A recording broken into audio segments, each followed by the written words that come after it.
Hello guys, तो कैसे हैं आप लोग। आई होप कि आप सब बढ़िया होंगे। So I welcome you all on the alpha series of class 10 physics.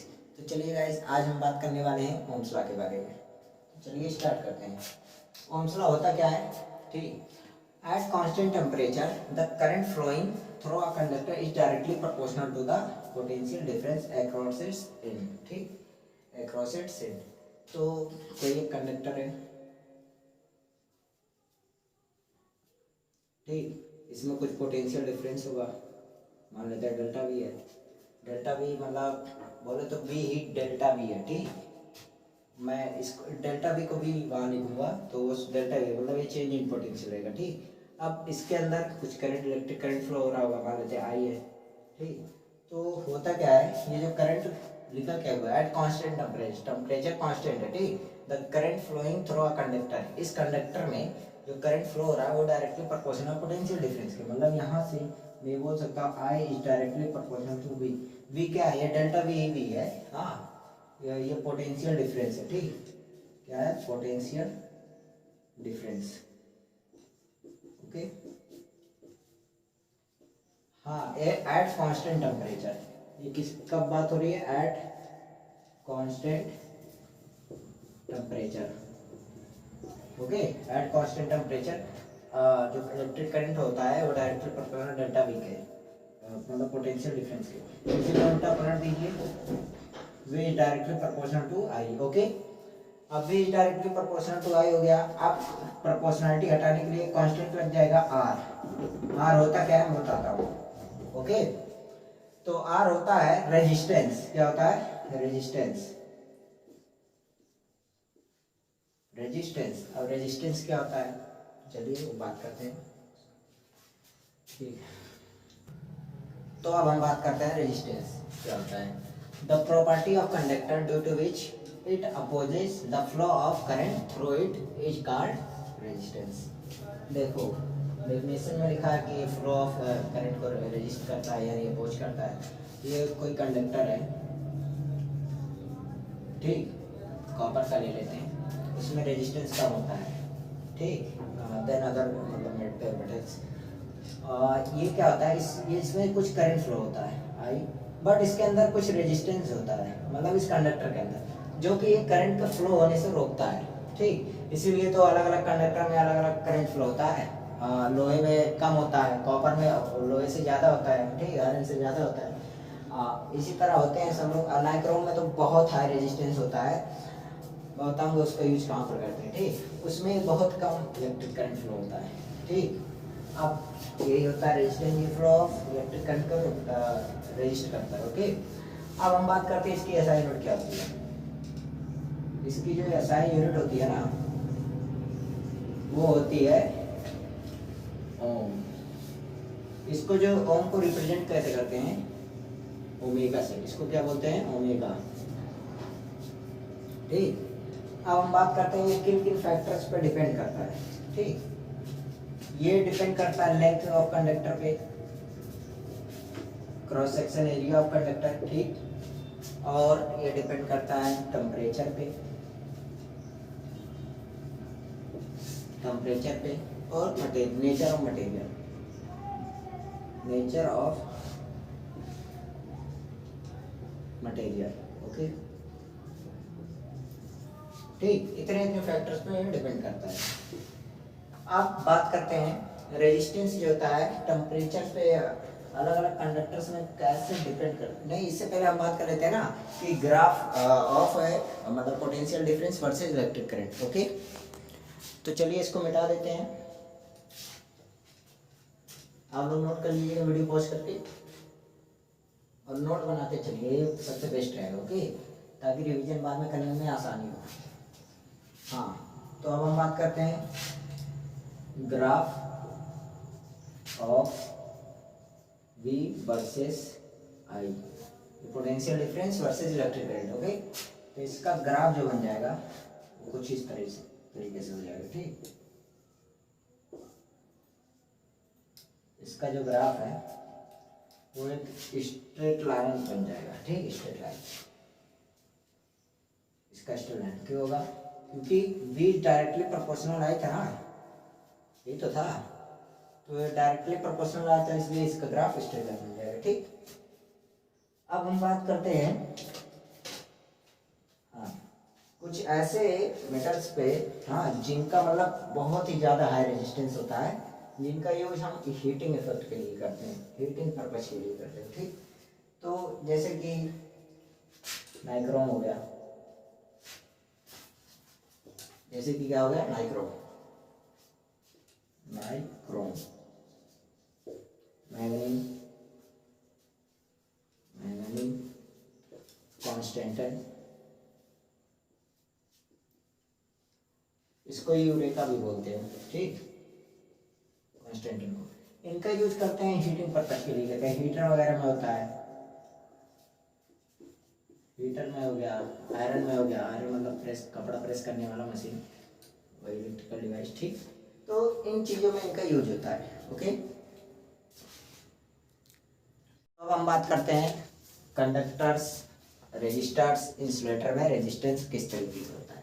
ठीक, तो देखो जो अच्छे कंडक्टर होते हैं, गुड कंडक्टर में, उसमें जो रेजिस्टेंस होता है वेरी लो होता है। ठीक, very low resistance, low resistance. Okay,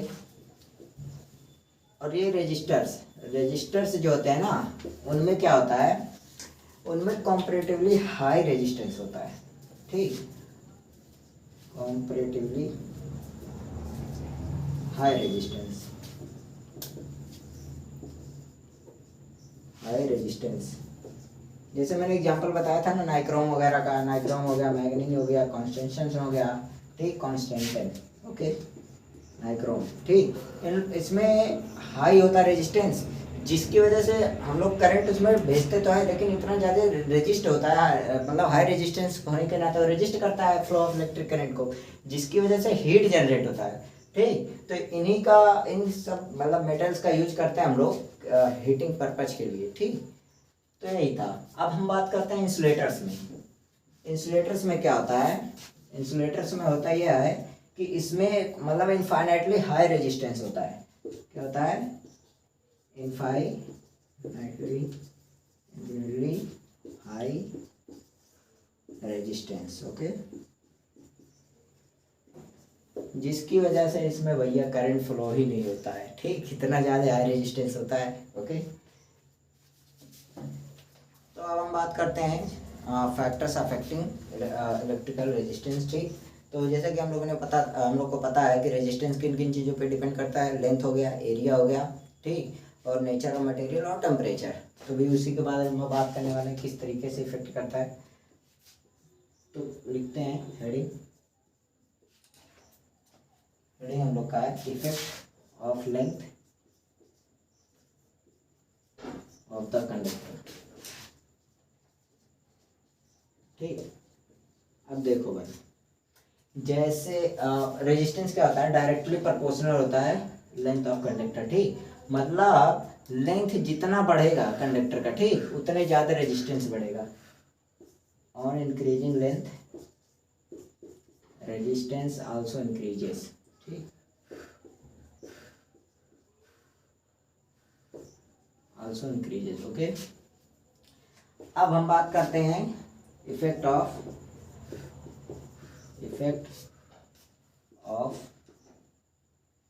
cross section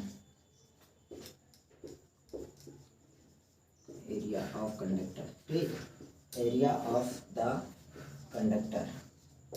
ठीक, तो एरिया मतलब बढ़ाने से या घटाने से रेजिस्टेंस पे क्या फ़र्क पड़ता है, उसके बारे में बात करने वाले हैं। ठीक, देखो रेजिस्टेंस जो होता है ना, वो इनवर्सली प्रोपोर्शनल होता है एरिया में, मतलब जितने ज़्यादा एरिया होगा उतना कम रेजिस्टेंस होगा। ठीक, और एरिया कैसा, क्रॉस सेक्शन एरिया। ओके, ये वाला एरिया जितना ज़्यादा होगा, यानी कि बीच में बदला कर देंगे, टोटल एरिया की बात हो रही है। ठीक, ये वाला एरिया, ठीक, क्रॉस सेक्शन का। तो ये होता है हमारा, मतलब अब जाहिर सी बात है भाई, इलेक्ट्रॉन फ्लो होगा, जितने ज़्यादा एरिया रहेगा उतने ज़्यादा उन लोग को फ्लो होने का रास्ता मिलेगा, तो रेजिस्टेंस कम होगा। ठीक, तो एरिया बढ़ाने पे रेजिस्टेंस क्या होता है, घटता है, रेजिस्टेंस घटता है। ओके, ये दो पॉइंट हो गए। अब हम बात करेंगे effect of nature of material. इसको मैं लिखता नहीं हूँ, वैसे ही समझा देता हूँ, कुछ इसमें ज़्यादा है नहीं। तो देखो नेचर ऑफ मटेरियल, जैसे मैंने बताया था जो आयरन होता है, ठीक, आयरन में क्या होता है, करंट तो फ्लो होता है, ठीक है, लेकिन कॉपर से कम होता है फ्लो। अब कॉपर में क्या होता है, सिल्वर से कम इलेक्ट्रिक करंट फ्लो होता है उसमें, ठीक, सिल्वर में सबसे ज़्यादा होते हैं। तो देखो जितना ज़्यादा गुड कंडक्टर होगा उतना कम उसकी रेजिस्टेंस होगी, ठीक। अब मान लेते हैं कोई बैड कंडक्टर है, तो बैड कंडक्टर है तो उसमें मतलब बहुत ही हाई रेजिस्टेंस होगा, ठीक, तो वही सब होता है। तो अब हम बात कर लेते हैं effect of temperature, effect of temperature, okay. तो ये देखो जो प्योर मेटल्स होते हैं हमारे, प्योर मेटल्स में ना, प्योर मेटल्स में होता क्या है कि जब हम लोग टेम्परेचर बढ़ाते हैं, ठीक, टेम्परेचर बढ़ाते हैं तो होता क्या है, टेम्परेचर बढ़ाने पे जो उनका रेजिस्टेंस होता है वो भी क्या होता है, बढ़ जाता है, ठीक, रेजिस्टेंस भी बढ़ जाता है। और टेम्परेचर को घटाने पे रेजिस्टेंस भी घट जाता है, ठीक, यही होता है। अब हम बात करते हैं, ये तो हो गया प्योर, मतलब प्योर मेटल्स का, जो मतलब कंडक्टर्स होते हैं, ठीक। अब हम बात करते हैं एलॉयज के, वो प्योर मेटल्स नहीं होते, mixture of metals and non metal भी कह सकते हो, या different kinds of metal, okay. तो क्या होता है, ये जो प्योर मेटल्स का बात है तो टेम्परेचर डायरेक्टली प्रोपोर्शनल, मतलब रेजिस्टेंस जब बढ़ेगा तो टेम्परेचर भी बढ़ेगा, वही है, ठीक, उल्टा भी बोल सकते हो आप, ठीक। तो अब हम बात करते हैं एलॉयज की।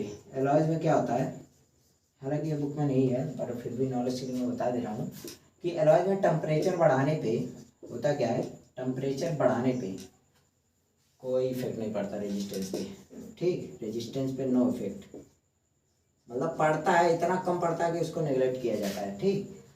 तो यही होता है। अब हम बात करते हैं सेमी कंडक्टर्स के, किसके बारे में, सेमी कंडक्टर्स,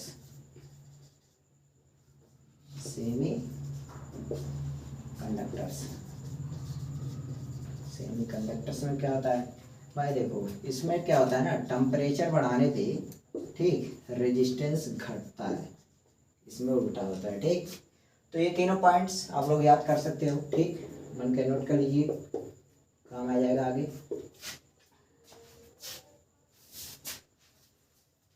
तो अब हम बात करते हैं रेजिस्टिविटी के बारे में, ठीक, रेजिस्टिविटी क्या होती है, चलिए हेडिंग डाल लेते हैं, रेजिस्टिविटी, रेजिस्टिविटी, ठीक। अब रेजिस्टिविटी होता क्या है, चलिए इसको फार्मूले से ड्राइव करके फिर समझते हैं।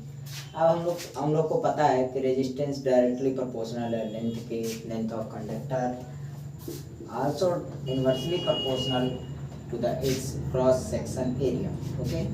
अब इन्हीं को कॉम्बाइन करके, ठीक, हमारा क्या बनता है, आर इज डायरेक्टली या इनवर्सली, दोनों कॉम्बाइन हो गया तो ये हो जाता है L/A, डायरेक्टली प्रोपोर्शनल है L/A पे, ठीक, इन्हीं को कॉम्बाइन करके।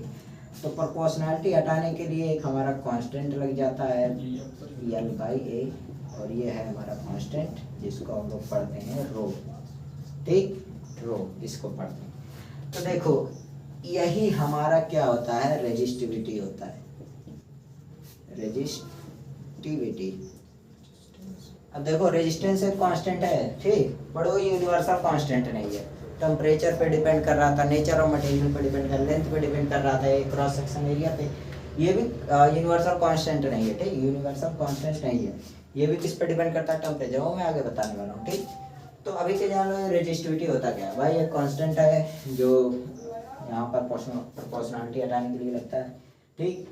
अब ये रेजिस्टिविटी, जिस तरह से रेजिस्टेंस में हम लोगों ने क्या पढ़ा था, the property of conductor which resist the flow of electric current, ठीक, ये पढ़ा था ना। तो इसमें क्या है, ये रेजिस्टिविटी है ना, वहाँ पर प्रॉपर्टी ऑफ कंडक्टर था, यहाँ पर property of specific conductor, property of specific conductor, okay. देखो भाई दो डिफरेंट, हाँ बस इतना जानो डिफरेंस क्या है, दो डिफरेंट कंडक्टर के रेजिस्टेंस सेम हो सकते हैं, ठीक, कैसे सेम करेंगे भाई, उनका क्रॉस सेक्शन एरिया बढ़ा करके, घटा करके, या लेंथ बढ़ा करके, घटा करके आप सेम कर सकते हो दो डिफरेंट कंडक्टर्स के, मगर जो रेजिस्टिविटी होती है, ठीक, जो रेजिस्टिविटी होती है वो कभी सेम नहीं होगा, ये बात आप लोग याद रखिएगा, ये डिफरेंस है रेजिस्टेंस और रेजिस्टिविटी में, ओके, तो डिफरेंस पता चल गया। तो चलिए मिटाते हैं इसको। अब हमारा जो टॉपिक है ना ये इसी का है भाई, रेजिस्टिविटी को और भी कुछ नाम से जानते हैं। हाँ, एक और नाम से जानते हैं रेजिस्टिविटी को, रेजिस्टिविटी आल्सो नोन एज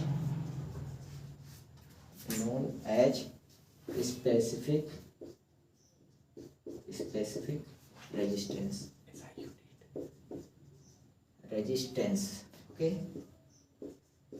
ठीक भाई। देखो मैंने बताया था ना, किसी एक स्पेसिफिक कंडक्टर की प्रॉपर्टी होती है, और भाई रेजिस्टेंस की भी सेम डेफिनेशन है, इसकी भी सेम है, बस वो क्या था, किसी कंडक्टर की प्रॉपर्टी है, स्पेसिफिक कंडक्टर की प्रॉपर्टी। ओके, तो इसका दूसरा नाम यही है, स्पेसिफिक रेजिस्टेंस। इसको आप लोग नोट कर लिए, पॉज करके बाद में मिटाने जा रहा हूँ। चलो अब देखो भाई, अब हम लोग का जो टॉपिक है ना ये न्यूमेरिकली मतलब रेजिस्टिविटी किसके बराबर होता है, ठीक। मतलब रेजिस्टिविटी क्या होगा, उसको न्यूमेरिकली हम डिफाइन करते हैं। देखो भाई, देखो कोई एक कंडक्टर है, ठीक, कोई एक कंडक्टर है जिसका ये जो क्रॉस सेक्शन एरिया है, ठीक, वो कितना हो, 1 मीटर स्क्वायर हो, और इसकी लेंथ 1 मीटर हो, ठीक। इतने कंडीशन में अब इसका जो रेजिस्टेंस होगा वही उसकी रेजिस्टिविटी होगी, ठीक। रेजिस्टेंस ही इसका तब रेजिस्टिविटी होगी कब, जब उस कंडक्टर का जो एरिया हो, क्रॉस सेक्शन, वो 1 मीटर स्क्वायर हो और लेंथ 1 मीटर हो, ठीक। तो फिर उसका जो उस कंडक्टर का तब जो रेजिस्टेंस आएगा वही उसकी रेजिस्टिविटी होगी। ये बात आप लोग याद है, इसको मैं मिटा दे रहा हूँ, ठीक। पॉज करके नोट कर लीजिए नॉलेज के लिए। अब हम बात करते हैं, तो देखो भाई ये इसकी यूनिट क्या होती है, एसआई यूनिट क्या होती है, ठीक। तो इसकी जो एसआई यूनिट होती है, एसआई यूनिट ऑफ रेजिस्टिविटी,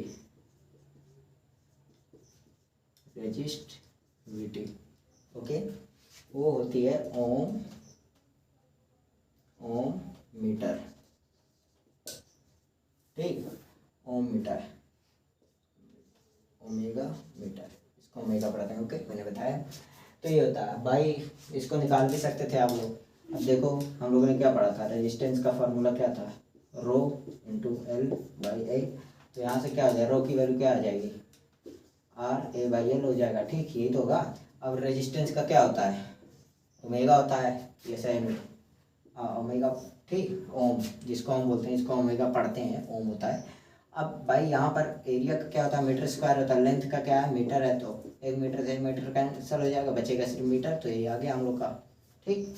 अब हम बात करते हैं रेजिस्टेंस ऑफ सब्सटेंस।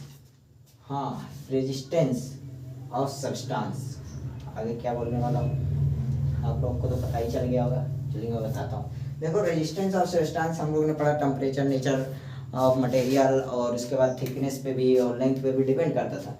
ये जो रेजिस्टिविटी है ना, ये बहुत ही इंपॉर्टेंट है पॉइंट, इसको आप लोग नोट कर लीजिए, ज़्यादा बेहतर रहेगा। ये जो रेजिस्टिविटी होती है, रेजिस्टिविटी वो सिर्फ और सिर्फ किस पे डिपेंड करती है, टेम्परेचर पे, ठीक, टेम्परेचर पर डिपेंड करती है।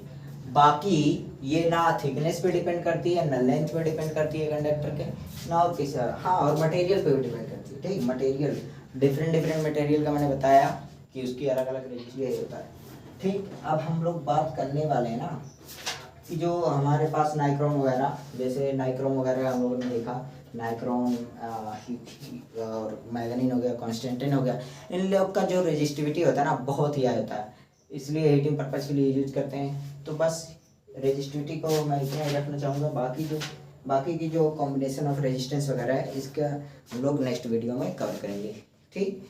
तो आज के लिए इतना ही, बाकी आप लोग अच्छे हैं और भी अच्छे होने की ज़रूरत है। आपका दिन मंगलमय।